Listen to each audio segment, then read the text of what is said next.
Bien, pues hoy nos metemos de lleno en un tema que cada diciembre genera. Bueno, genera de todo, ¿no? Desde mucha alegría hasta debates bastante intensos. La Navidad. Tenemos aquí una colección de textos y charlas de varias fuentes cristianas y todas giran en torno a una pregunta que parece simple pero que, es complicadísima. ¿Deberían los creyentes celebrar la Navidad? Y es un rompecabezas de verdad, ¿eh?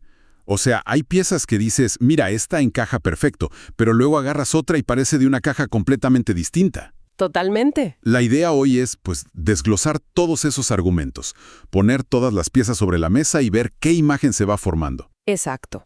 Vamos a ir desde los fundamentos bíblicos que la apoyan hasta, pues, las objeciones más comunes. Como sus supuestos orígenes paganos, que es la que siempre sale. Esa es la primera siempre. Y bueno, la misión no es llegar a un sí o no definitivo. No, pero nada. Se trata más de entender el porqué de cada postura.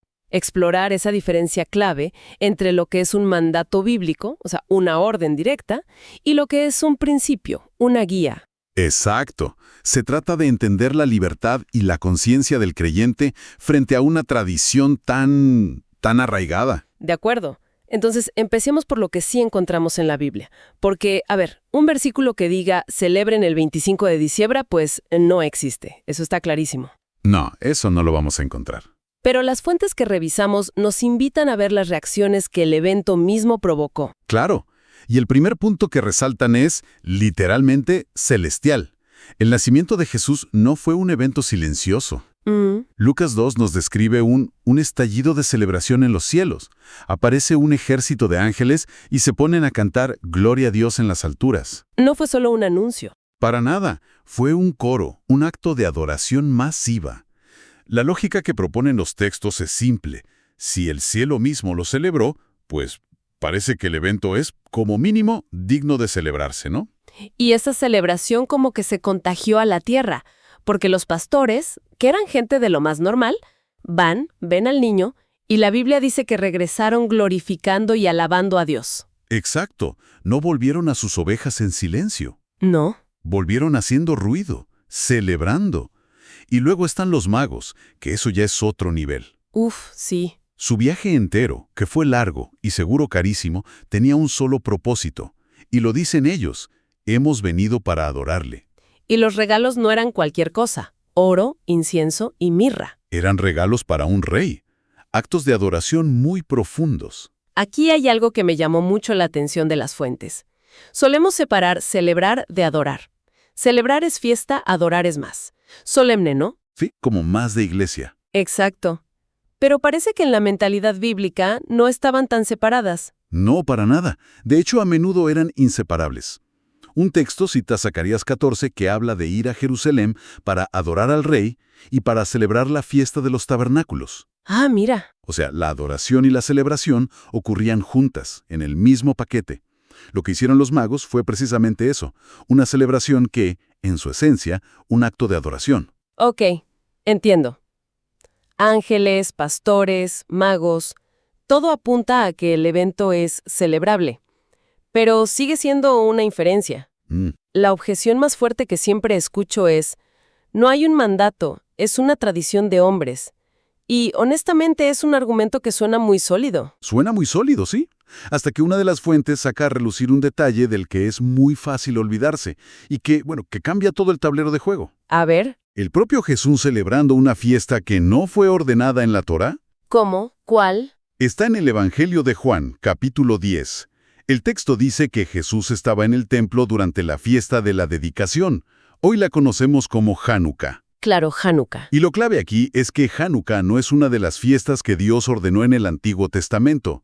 Se instituyó mucho después, en ese periodo de silencio entre los dos testamentos. O sea, que es una celebración establecida por hombres para recordar un evento histórico. Exactamente, para conmemorar una victoria militar y la rededicación del templo. Vaya, o sea que Jesús, el judío más devoto, participa activamente en una celebración humana para recordar la fidelidad de Dios. Y eso establece un precedente enorme. Gigante. Si Jesús mismo participó en una fiesta no ordenada pero significativa, el principio es que es legítimo que el pueblo de Dios establezca recordatorios para celebrar eventos importantes.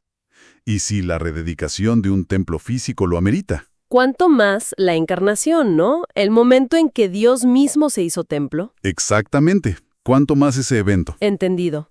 Entonces este precedente de Jesús, más la libertad de la que habla el apóstol Pablo, construye un caso bastante sólido. Ahí es donde todo aterriza.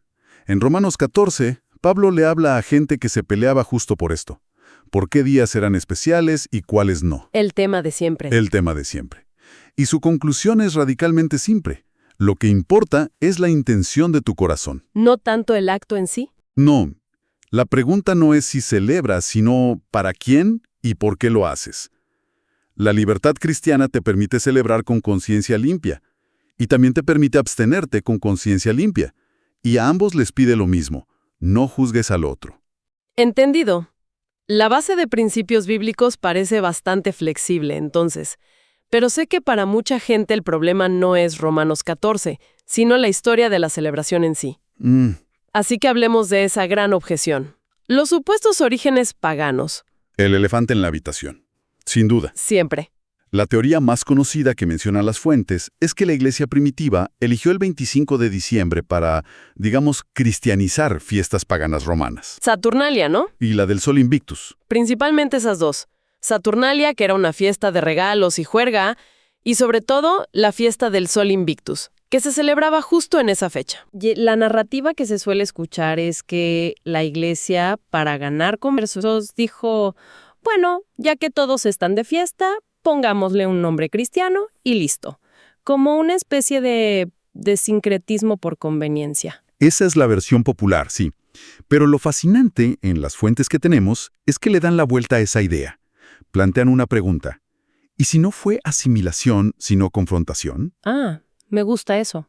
¿Y si no fue un acto de debilidad, sino una declaración de guerra cultural? Es una postura mucho más audaz, la verdad. ¿Cómo funcionaría eso? La idea es que, en un imperio que adoraba al sol, los cristianos a propósito declararon en ese mismo día: nuestro Dios, Jesús, es el verdadero sol de justicia. ¡Wow! Una de las fuentes cita a Agustín de Hipona, que en un sermón le decía a su gente que celebraran ese día, pero no por el sol físico, sino en adoración a aquel que hizo el sol. Es como una especie de troleo teológico, ¿no? Ustedes celebran al sol, nosotros celebramos al creador del sol, y en su propia fecha. Exacto. Es una afirmación de señorío, no una concesión. Es redimir la cultura, plantar una bandera en territorio enemigo. No es rendirse a ella. Para nada. Además, los textos señalan que la evidencia histórica ni siquiera es tan clara. Hay otras teorías de por qué se llegó al 25 de diciembre, sin conexión pagana. De acuerdo. Ese matiz sobre la fecha es clave. Pero ¿qué pasa con el hecho de que casi seguro Jesús no nació en diciembre? Lo de los pastores en el campo apunta a una época más cálida. ¿Eso no hace que todo se sienta un poco artificial? Se sentiría artificial si el objetivo fuera una recreación histórica exacta. Claro. Pero el propósito nunca ha sido la precisión cronológica, sino la reflexión teológica. No sabemos el día exacto de la Última Cena o de la Resurrección, y aún así conmemoramos el Jueves Santo o el Domingo de Resurrección. Buen punto. El día es un ancla en el calendario para recordar un evento que cambió la historia. Celebramos el qué ocurrió, no el cuándo exacto. A ver, entiendo el argumento de la fecha, que es simbólica, pero el árbol de Navidad. Eso es un objeto físico que metemos en la casa. ¿Las fuentes que tenemos de verdad logran conectar algo tan ajeno a la Biblia con un significado cristiano o es un poco forzado? Es una pregunta súper válida. Y las fuentes admiten que los símbolos no son bíblicos en su origen. El árbol, las luces, no salen en Lucas 2. Claro. Pero argumentan que usar elementos físicos para enseñar verdades espirituales es profundamente bíblico. Piensa en el arco iris, el pan, el vino, el bautismo. Son símbolos. Son símbolos. Entonces lo que se hizo fue redimir estos símbolos navideños, dándoles un nuevo significado que apunta a Cristo. Ok. ¿Cómo? Pues el árbol, que se mantiene verde en pleno invierno, pasa a simbolizar la vida eterna. Las luces que le ponemos representan a Cristo como la luz del mundo. ¿Y los regalos? Los regalos dejan de ser un simple intercambio para recordar el regalo más grande de todos: Dios dándonos a su propio Hijo. Incluso Santa Claus. Porque esa figura sí que parece competir directamente con el enfoque en Jesús. Ahí las fuentes son más cautelosas, reconocen el riesgo, Claro. pero sugieren que, bien manejado, hasta San Nicolás puede ser un vehículo para enseñar sobre la generosidad, sobre dar en secreto. La clave, insisten, es que sean herramientas que apunten a Jesús, no ídolos que lo reemplacen. Si Santa se vuelve el protagonista, algo anda muy, muy mal. Y queda la objeción del día a día, el consumismo. Para muchos, la Navidad ha sido secuestrada por el comercio, el estrés, las deudas. Se siente como lo contrario a un día sagrado. Y esa crítica es 100% válida. Los textos no la niegan, al contrario. Pero el llamado que hace no es a abandonar la celebración, sino a celebrarla de una manera radicalmente diferente al mundo. ¿Una contracultura? Exactamente. Si el mundo la celebra con materialismo y estrés, la celebración cristiana debería ser una contracultura marcada por la gratitud, la sencillez, la adoración y una generosidad desbordante hacia los necesitados. No es no celebres, es no celebres como el mundo. De acuerdo. Después de analizar todas estas piezas, si alguien decide celebrar, ¿cuál es la imagen final que se supone que debemos ver? O sea, en el fondo, ¿qué celebramos? La palabra Navidad viene del latín nativitas, que es nacimiento. Pero el punto central es que no celebramos cualquier nacimiento, celebramos la encarnación. Como dice una de las fuentes, celebramos el día en que el Verbo se hizo carne. Es el momento más alucinante de la historia. El Creador infinito se convirtió en una criatura, en un bebé dependiente. Dios se puso piel y se mudó a nuestro barrio. Y las fuentes son muy claras en el propósito de esa mudanza. No vino de vacaciones. Mateo 1:21 dice que vino para salvar a su pueblo de sus pecados. Exacto. Y también se le llama Emmanuel, Dios con nosotros. Su venida acabó con la distancia. Ya no es un Dios lejano, sino uno que camina y come a nuestro lado. Y hay otro propósito que a veces olvidamos, de 1 Juan 3:8. El Hijo de Dios fue enviado precisamente para destruir las obras del diablo. O sea, su nacimiento fue una declaración de guerra contra el mal. Si conectas todo eso, el propósito es la redención. Y por eso, una celebración que se queda solo en el pesebre, en el bebé tierno, está incompleta. Claro. Como dice un autor, el pesebre solo tiene sentido a la luz del Calvario. La cuna apunta a la cruz. Es una oportunidad anual para recordar la historia completa: su nacimiento, su vida, su muerte y su resurrección. Las fuentes también mencionan el Adviento, que me parece que le da otra capa de profundidad a todo esto. No es solo la cuenta regresiva de un calendario de chocolates. Para nada.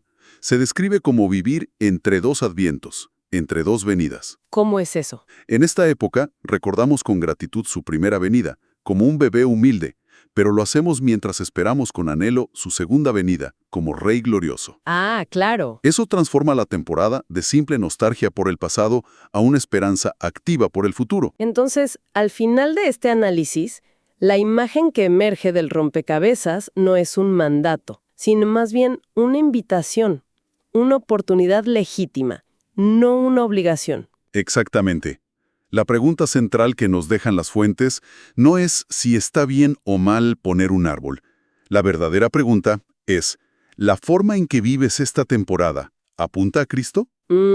¿Estás usando este tiempo para adorarlo más?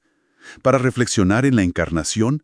¿Para ser generoso? ¿Para compartir las buenas nuevas? El apóstol Pablo parece darnos la pauta final para esto y para todo, ¿no? Ya sea que coman o beban o hagan cualquier otra cosa, háganlo todo para la gloria de Dios. Y aquí queda una reflexión final. En el fondo, este debate sobre la Navidad es, en pequeña escala, el debate sobre cómo un creyente debe interactuar con la cultura. Es verdad. La opción es aislarse de todo lo que tenga un origen ambiguo, o es posible participar, redimir y darle un nuevo significado a las tradiciones para apuntar a una verdad más grande. La forma en que uno decide abordar esta época del año puede revelar mucho sobre su respuesta a esa pregunta mucho más amplia.